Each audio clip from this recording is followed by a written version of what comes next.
Hey Travis County, welcome back. We are talking more crafting this month.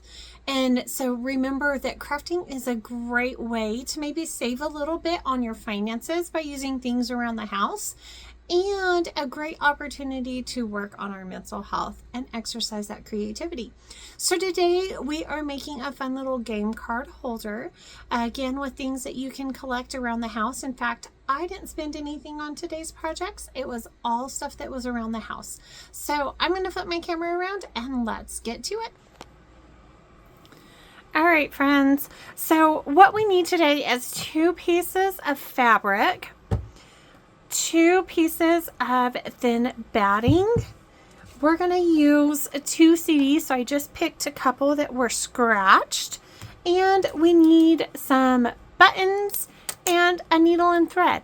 Again, things that we have around the house, right?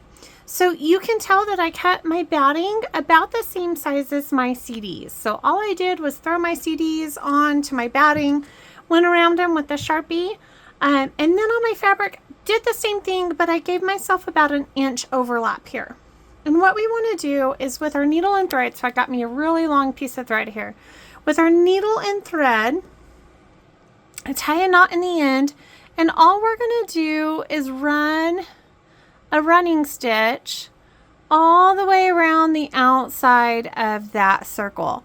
So stitches don't have to be super even.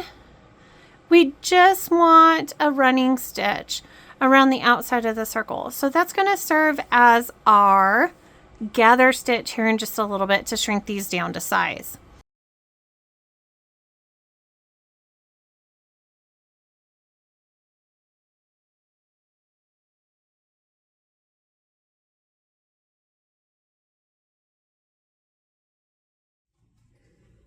Okay, friends, so I have my running stitch all the way around.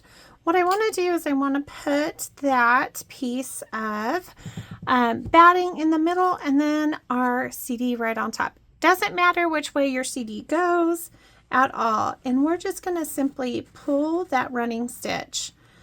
And we want it to kind of close down over that CD so that it creates, I picked a Barbie. Here we go. But we want it kind of snug. And so what we're going to do here is using that needle and thread, we're going to take a couple of extra stitches so that we make sure that this gather stitch does not come undone with us. If you want to tack it, you can tack it. But I think we can get this gather stitch in here enough that we are not having to do anything extra with glue or anything like that. So again, we're just going to take a few stitches and a couple of knots just to secure that thread, and then we're going to do the same thing on our other piece of fabric.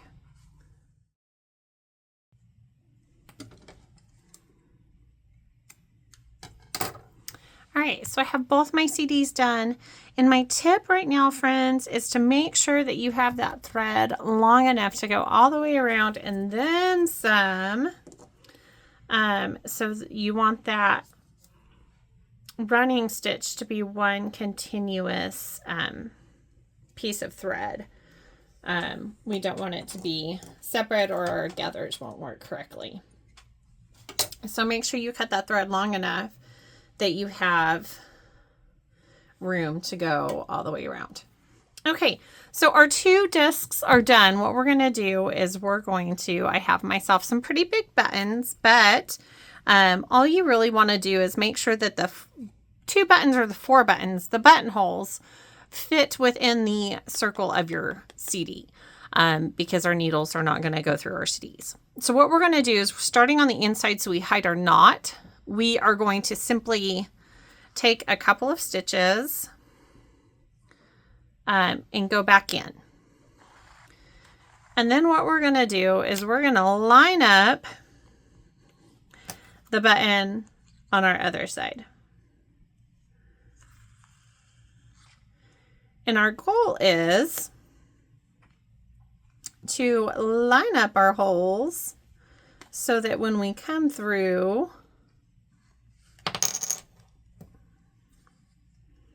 we are going through those same holes. So I'm going to come through all the way, pull that tight,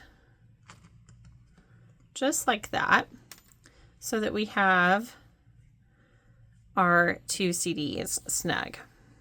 So we want to go ahead and take a couple of stitches so that we make sure that we hold those all the way together.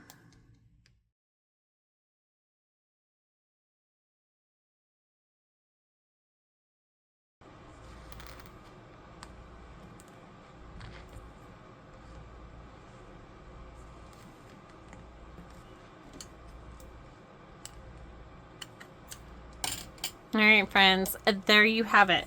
So whether you are playing cards at home with your kiddos or you've got grandkids, this is a great way to hold those playing cards. So simply stick them right in there and enjoy.